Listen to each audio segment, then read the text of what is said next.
Welcome back to the Kennedy Dynasty podcast. I'm your host, Alyson, and I hope you are just having a great week so far. I sure am. It's been a busy one, but a good one. It feels good to be behind the mic because obviously I'm not podcasting as frequently as I would like because I've been so busy, but it just feels like home, you know? You just come back and you're ready to talk, and basically I just sit here and talk to myself in a closet for half an hour, and it's just great. It's nostalgic. Anyway, I have a Q&A for you guys today because I get a lot of questions on Instagram, email, everything, so I decided to do another Q&A episode. I put out a question box on my Instagram a couple weeks ago, and I had intended to record and release a podcast then, but then Jeffrey went to Germany and had a job there, and he'd had to take my audio recorder, and life happened. So here we are. Better late than never, I always say, right? But before we get started with that, let's start with our In the News segment. Big news story of the past 7 days. So this is a really fun one for me because the New York Times published a story recently called "Desperate Bid to Save JFK Shown in Resurfaced Film." The footage from 1963 taken by a Texas businessman and seen only by a few shows the president's limousine speeding to a Dallas hospital. It's being auctioned this month. So the reason this is exciting for me is because, let me read you a little blurb from the article. It says, new interest in the footage surfaced recently when the makers of a yet-to-be-released documentary about Mr. Hill's life, as in Mr. Clint Hill, Agent Number 9, obtained the rights to include Mr. Carpenter's footage in their film. At the same time, Miss McCubbin, who had recently married Mr. Hill, put Gates in touch with RR Auctions. So, if you've been following me for a while, or follow me on Instagram, or have followed the show, you know that I am the producer of the film Agent Number 9 that is coming out next year about Mr. Hill's life. And we have worked for a while to get the rights to this footage, which, as the article said, Lisa, who's just obviously an incredible person, and she was connected to Mr. Gates, who had this footage, which was passed down in the family, and basically worked out a whole situation where our auction obtained the rights and we obtained the rights, and so we've all kind of worked together, which is awesome. And I am one of the few people that have seen it, and it is honestly pretty incredible. It adds a visual that we just haven't seen from a different moment of November 22nd, 1963. And it really just kind of left us speechless when we saw it. So we're honored to be able to include that in the film. Yeah, so anyway, there's a lot of press that happened around that. It was covered, like I said, in New York Times. People did a really great article on it. So take a listen, so take a read, or read those? I don't know, whatever. Read those, please. And it's pretty neat. So very thankful to be a part of all that. Next up is our recommendation segment. Of course, then we would recommend it. Today I'm recommending JFK Jr., an intimate oral biography by Liz McNeil and Rosemarie Terenzio. I have read half of this. I'm not fully finished with it yet just because life, but oh my gosh, it's so good. It's so unique, just different than anything I've read about JFK Jr., so get you a copy. I'm going to put a link in the description of this episode. Really, really a great book. And for our inspiring clip of the week, one of the inspiring notes. I just felt like we all needed to hear a little Jackie these days, so here's a clip of Jackie Kennedy speaking to Dr. Spock, actually, during President Kennedy's campaign in 1960. I'm Dr. Benjamin Spock. I flew down to Washington this morning to do a small job for Senator Kennedy's campaign, and have made a call at the Kennedys. It's fun to be here. Oh, I'm delighted, Dr. Spock, and very grateful that you would take the time from a busy schedule to come here from Cleveland. I wondered perhaps you'd tell me some of the issues that you think are the most important in this campaign. The one that has me most steamed up is federal aid to education, because I think in the present state of our country, both in terms of its ability to pay for things and its need for educated people, that this is one of the jobs that we ought to get started on. And I'm delighted that Senator Kennedy has made a big issue of this in the campaign, and even more important that in the years previously, in his 14 years in Congress and in the Senate, he really has worked hard for aid for education, for scholarships, for public libraries in regions that don't have them. He's really worked at these. I know, it's such a long and often hopeless fight. I hope it will accomplish something. There seems to be such a shortage of schools and of teachers. Alrighty, let's get to the questions. I had quite a few actually, which was really exciting. So I've narrowed it down a little bit. Let's get started. I'm just going to go down the list. This might be a little scattered sounding because I'm probably not going to edit every single question into a section. I'm just going to chat. So sit down, pull up a chair. Let's chat.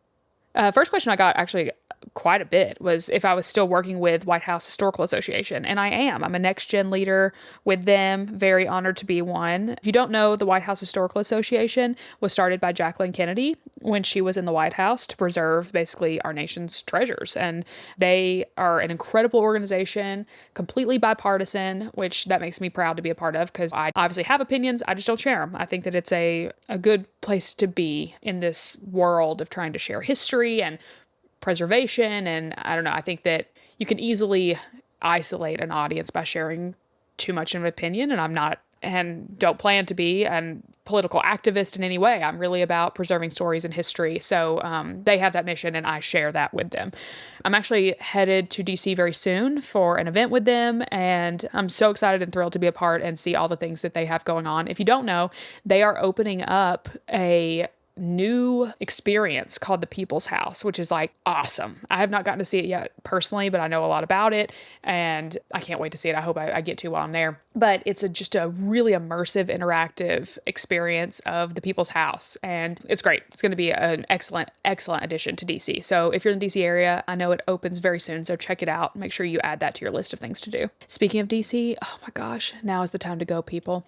This is my little stream of consciousness going off, but well, October, really. October in DC, like a good little Georgetown stroll, it just warms my heart. Like, go to Martin's for lunch, go walk the streets of Georgetown, all the flags and the leaves and the newspapers, and oh my gosh, it's heaven. Also, I would love for you guys, maybe I'll put a poll up. I feel like everybody will vote New York, but anyway, let me tell you what I'm talking about. So I was working in DC a few months ago, got in a conversation with someone, and I was talking about how magical DC is at Christmas time because I had to go for work for a couple days, like right before Christmas this last year. And because of White House Historical Association, I got to go do the holiday tour, and I don't know, we just did a lot of walking while we were there, and it was, I don't know, it was just like perfectly magical. There was something about the crisp in the air, and it's so decorated, and I stayed at the Willard, so Willard at Christmas time, if you know, is just fabulous. Huge trees, and I don't know, it was just magic. Ate at Martin's again. Martin's is one of my favorites. If you haven't noticed, if you haven't been, you have to go. But Christmas time, it's decorated like you feel like you're actually in a snow globe. So anyway, what I was talking to this person about while I was working a few months ago was I said, oh my gosh, DC's so magical at Christmas time. Like, I just want to live there, all this kind of stuff. And he said, I don't know if you've been in New York at Christmas time, and I have not. But I don't know if DC can be topped. I mean, I know New York is like the hub of Christmas. I mean, Home Alone, come on. Yeah, I mean, it's obviously the hub. Like, it is Christmas. But there's something about like the history of DC and like, I don't know. Maybe I'm just off. Maybe I have to experience New York and see. Anyway, I'm going to put up a poll. I want you to chime in because I want to know what you all think.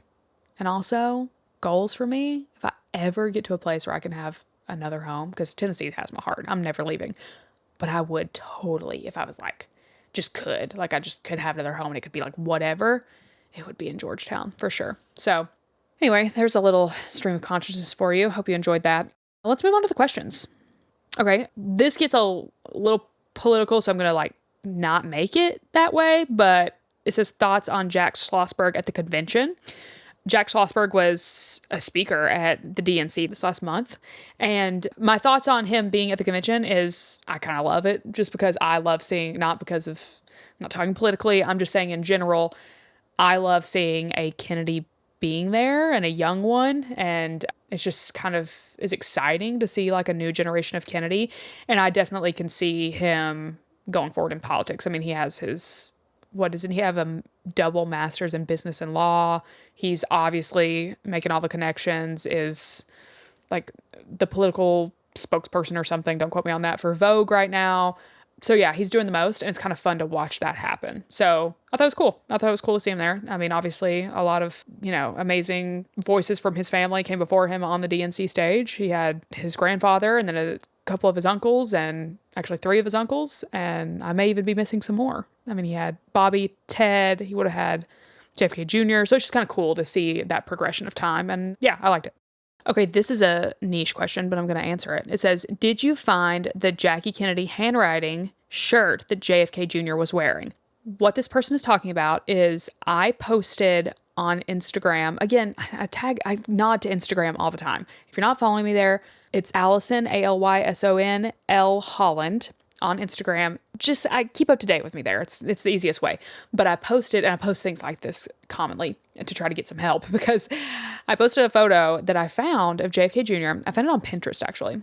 Which, by the way, if you want like, I don't know, history photos of like the Kennedys or I don't know, Audrey Hepburn or like that era, go to Pinterest if you don't, because they have, I don't know, like deep, unique ones that I just don't see anywhere else. So go there. But JFK Jr. in one of the photos that I found was wearing a t-shirt. And of course, I'm insane and overanalyze everything. So I was looking at his outfit and his shirt had like handwriting on it. And it looked like, undeniably, it was Jackie Kennedy's very identifiable handwriting. So I zoomed it in. And if you didn't know this, then if you screenshot or you have a photo or a PDF or whatever, you can, on the iPhone now, you can copy and paste the text out of it. So I copied and pasted the text that I could out of his t-shirt into Google to try to see if it brought up a letter or something, because I couldn't really make out the pieces of what it was that Jackie had written, and it didn't really make sense. Couldn't find anything. So I posted on Instagram asking people to help me out.